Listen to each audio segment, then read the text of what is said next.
y'all.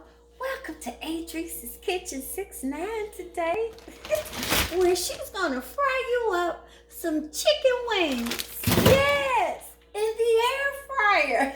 I'm still trying to perfect this monster, playing with my chicken. Yeah, so let me share with you my seasonings.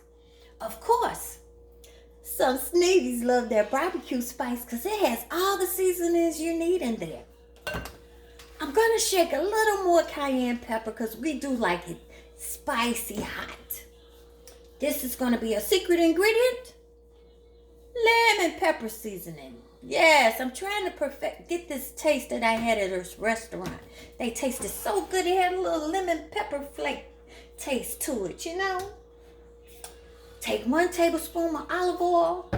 Mix them all together, y'all. Yes. And put it in this air fryer for about 20 minutes. And while I'm waiting, I'm going to have me a little vodka and cranberry juice. Hold on.